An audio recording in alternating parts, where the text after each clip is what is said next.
और इधर दिल्ली एनसीआर में प्रदूषण का जो लेवल है वो लगातार बढ़ता हुआ नजर आ रहा है। इधर दिल्ली के कुछ इलाकों की अगर हम बात करें तो 300 के पार पहुंच गया है AQI। हरियाणा में लगातार प्रदूषण बढ़ता जा रहा है। हरियाणा के कई जिलों में हवा जो है जहरीली होती हुई नजर आ रही है, तो खतरनाक स्तर पर पहुंच चुका है AQI। लोगों को बेहद परेशानी हो रही है सांस लेने में। हालांकि जिन व्यक्तियों को या जिन लोगों को पहले से ही दिल की और सांस लेने में काफी ज्यादा दिक्कतें हो रही हैं, उन्हें और ज्यादा दिक्कत हो रही है। तो AQI जो है वो खतरनाक स्तर पर पहुंच रहा है और यही वजह है कि लोग बेहद परेशान नजर आ रहे हैं। तो इसलिए हरियाणा न्यूज भी आप लोगों से यही अपील करता है कि आप अगर घर से बाहर निकल रहे हैं तो खुद को कवर करके निकलिए, मास्क पहनकर ही घर से बाहर निकलिए, ताकि सांस लेने में आपको कोई किसी भी तरह की परेशानी ना हो।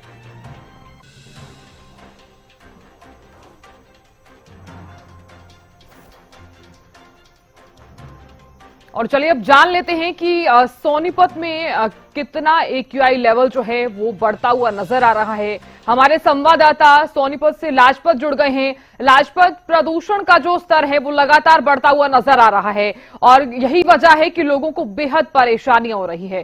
सोनीपत में AQI कितना है? जी बिल्कुल, देखिए साधना, AQI जो है वो लगातार चरम सीमा पर है। हर एक मिनट में आगे बढ़ रहा है। आपने भी खूब देखा है, हमने भी देखा है। कोरोना जैसी जब महामारी आई थी तो लोगों को जागरूक करने का जो एक समय आया था, लेकिन उसके बावजूद जो है शासन और प्रशासन जो लापरवाह है और आम आदमी इसमें घुटता हुआ नजर आ रहा है। आपने भी साधना उस समय देखा था कि कोरोना जब जैसी महामारी आई थी तो लोगों को सांस लेने में कितनी बड़ी दिक्कत हुई थी। देश के प्रधानमंत्री ने सब कुछ लॉक किया, उसके बाद लोगों को सांस लेने में थोड़ी सी राहत मिली। अब वही स्थिति फिर से बनती है। तब भी मौसम बदलता है तो लोगों की लापरवाही सामने आती है। इसमें किसान भी हैं, फैक्ट्री मालिक भी हैं, कंस्ट्रक्शन का जो व्यापारी है वो भी इसमें जिम्मेवार है। जो सांस लेने में नहीं, पानी पीने की भी जो है वो भी स्तर जो है बिल्कुल गिर चुका है। सोनीपत में रहना मुश्किल हो चुका है। जमीन के रेट जो है आसमान छू रहे हैं। लेकिन दो चीज जीवन में सबसे जरूरी होती है, शुद्ध वातावरण और शुद्ध पानी, जिसका कहीं ना कहीं ऑक्सीजन का सबसे बड़ा जो लेवल होता है शरीर को जो जिंदा रखने के लिए, दोनों चीजों की जरूरत होती है जो अनमोल होती है। लेकिन दोनों चीजों के साथ जो खिलवाड़ सोनीपत में हो रहा है, उसके साथ कहीं ना कहीं शासन और प्रशासन की जिम्मेवारी बनती है कि वो कहीं ना कहीं इस पर बड़ा कदम उठाएं, तभी इससे कुछ राहत मिल सकती है। कंस्ट्रक्शन का काम लगातार दिखाई दे रहा है। धूल मिट्टी लगातार उड़ती हुई नजर आ रही है। फैक्ट्रियों का पोल्यूशन है वो लगातार दिखाई दे रहा है। जहां अवैध कॉलोनियों की जो भरमार है वो दिखाई दे रही है, तो चौतरफा जो मार है वो सोनीपत पर पड़ रही है। कहीं ना कहीं पोल्यूशन का कारण जो काफी चरम सीमा पर है सोनीपत में। लेकिन आपको बता दें कि जो प्रशासन की अनदेखी का शिकार आम आदमी होता जा रहा है। जैसे अस्थमे के, एलर्जी के, आंखों के पेशेंट जो है उनको काफी बड़ी दिक्कत हो रही है, जहां कहीं ना कहीं सोनीपत के प्रशासन की जिम्मेवारी बनती है। अब देखना यही होगा कि जैसे अभी जो सोनीपत का प्रशासन नींद से नहीं जागा है। कारण ये है कि आपने खूब देखा है कि लगातार जो है वो कहीं ना कहीं जो है इतने ज्यादा मात्रा में जो सस्पेंड करने के बाद कर्मचारियों को जो सस्पेंड किया गया है, फिर भी सोनीपत का प्रशासन नींद से नहीं जागा है। तो ये कहीं ना कहीं लापरवाही कहा जा सकता है।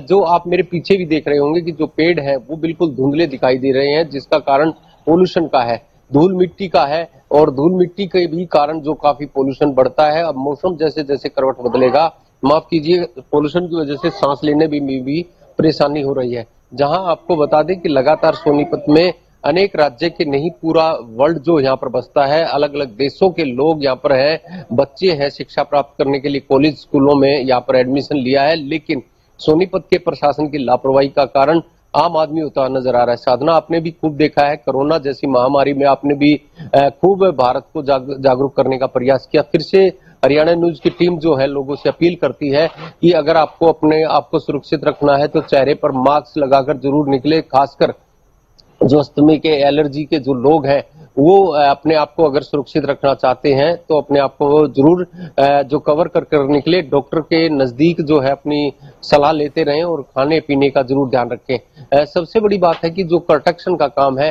उस पर जरूर रोक लगानी होगी। धूल मिट्टी जो है वो लगातार उड़ती हुई नजर आती है। जो एनजीटी के आदेशों की अवहेलना जो लगातार देखने को मिलेगी। सोनीपत का प्रशासन कभी से लापरवाह है।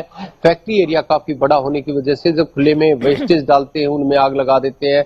मकान मालिकों के जो किराएदार हैं वो कहीं पे भी वेस्टेज डाल देते हैं, उनमें आग लगा देते हैं। तो काफी कारण जो है सोनीपत का देखने को मिल सकता है। लेकिन प्रशासन इस पर सैटेलाइट का कारण, जो सैटेलाइट से सारा लेकर जो है कहीं ना कहीं इसका जो प्रशासन की जिम्मेवारी बनती है कि उस पर चालान किए जाए, उन पर ध्यान दिया जाए। जो खुले में पानी रोडों पर रहता है, गलियों में रहता है, जिससे डेंगू मलेरिया जैसी बीमारियां जो लोगों में फैल रही हैं, तो कहीं ना कहीं जो है लापरवाही जो है वो प्रशासन की काफी बड़ी दिखाई देती है। सबसे बड़ी ये भी है कि जो वाहन है जिनका समय सीमा है वो खत्म हो चुकी है, वो रोडों पर दिखाई दे रहे हैं, जिनका पोल्यूशन ज्यादातर दिखाई दे रहा है। अब दिवाली आएगी, दिवाली पर भी आतिशबाजी होगी। हरियाणा न्यूज की टीम की तरफ से एक अपील जो लोगों से है, जब श्री राम आए थे अपने घर तो उस तरीके से जो दिवाली मनाई गई थी, घर में अपनी मिठाई बनाए, घर की कढ़ाई से अपना घर का जो है खुशी मनाए और बाहर दिए लगाए, ताकि जो है भारत खुश दिखाई दे। अन्यथा जो लापरवाही जो लोग करेंगे और जो व्यापारी बिल्कुल लाजपत, क्योंकि देखिए सोनीपत एक इंडस्ट्रियल एरिया भी है और वहां पर भी जिस तरह से पॉल्यूशन जो है वो लगातार बढ़ता हुआ नजर भी आ रहा है। और अब ऐसे में हरियाणा न्यूज भी बार बार लोगों से यही अपील कर रहा है कि अगर आप घर से बाहर निकल रहे हैं तो खुद को कवर करके ही बाहर निकलिए। आप भी लगातार नजर लगातार बनाए रखेगा। जानकारी हम आपसे लेते रहेंगे। बहुत शुक्रिया बने रहने के लिए। तो देखिए हरियाणा के कई जिलों में हवा जो है वो जहरीली होती हुई नजर आ रही है और ऐसे में लोगों को भी बेहद परेशानी हो रही है।